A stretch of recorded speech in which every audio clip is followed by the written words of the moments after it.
Hey GearFacts friends, first of all a big shout out to Chris Mangos. Thank you for your message, Chris, about the looping on the Korg AX1G. It's no ordinary looper. In fact, it's no ordinary multi-effects unit. It's one of the craziest music making machines that I've ever come across.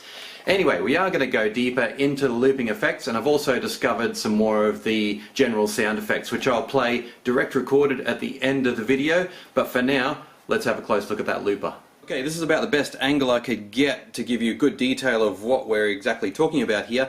Anyway, this is one of the presets.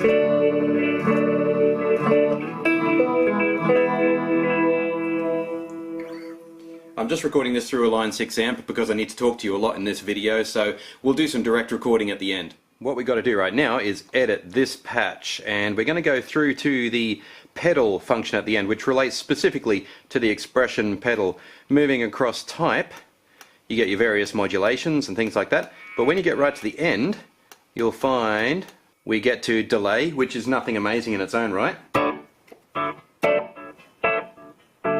But if you move to the next delay, and this is where we're starting to get from delay and moving into the territory of looping, we've got a hold function.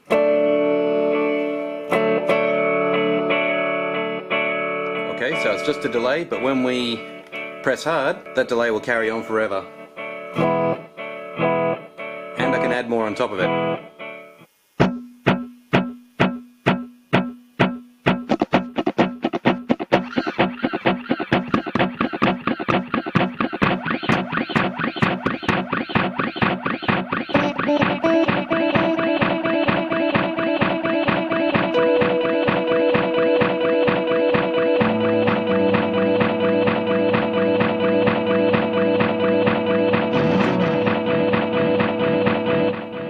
Let's move on to the next type. This one's echo. I think this one gives you more control over the actual dynamics of the delay, so... Okay, so I might have shown this one in our last demo too. It'll actually kind of scrub the delayed signal so that you get that bizarre pitch shifting effect.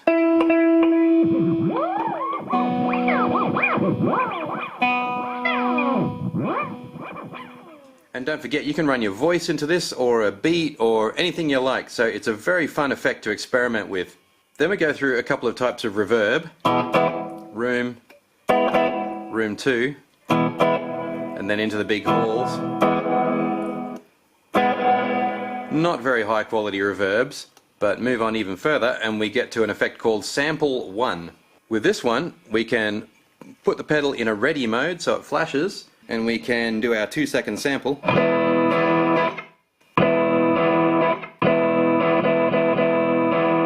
You've just got to lean it past a threshold point and it will start that sample, so I can play.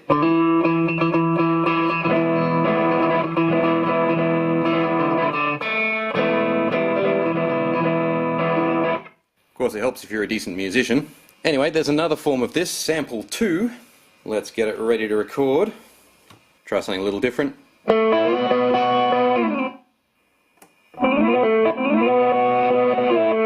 So now it'll play backwards and forwards as I rock the pedal backwards and forwards.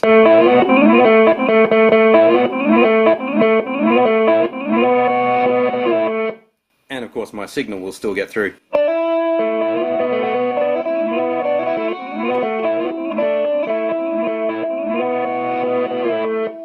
So I can tell you now, and it's probably stating the obvious, but you will come up with all kinds of randomly, accidentally generated loops that are really good. Of course, it only keeps it as long as you stay in that patch. It's very easy to lose what you've created, so keep a sampler or your digital recorder ready and record anything good that comes out of this, because you will get a lot of very happy accidents.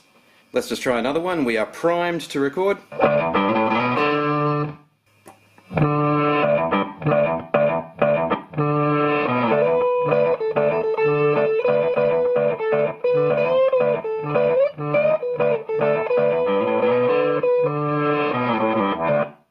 Okay, again, I'm not really sure what I'm playing, but you get the idea. Let's move on to the next looping type, which is loop 1. We prime our recording again with a hard press.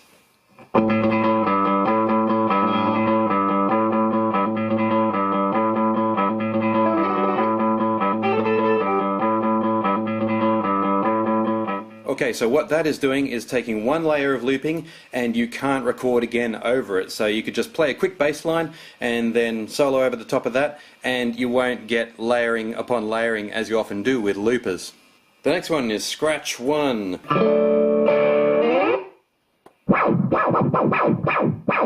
Quite a lot more pronounced. If you move the pedal slow, it'll go slow just like a vinyl record, but at normal movement speed, it gets very high pitched. And it stays in memory as long as you need it, so I could play along with that.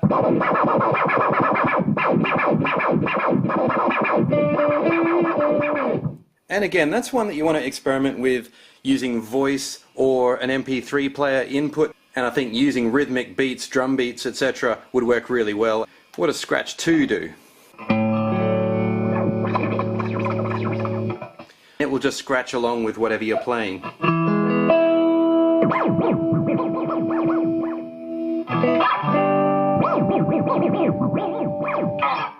So you can hear that there's a certain tonality there that actually matches the chord that you're playing. So Scratch 1 takes a sample and just repeats the same one as you continue to play or perform. Scratch 2 samples as you go, which seems quite useful for staying in tune. What's next? That's it. Sample 1, sample 2, loop 1, loop 2, scratch 1 and scratch 2. Okay, I hope that looping demo made sense. I did say at the beginning of the video that I'd uncovered a few more interesting sounds in the Korg Toneworks AX1G, so I'm going to plug in direct now and we'll have a listen to some of those. Just before I do that, please like, comment or subscribe, and I'll see you on the next one.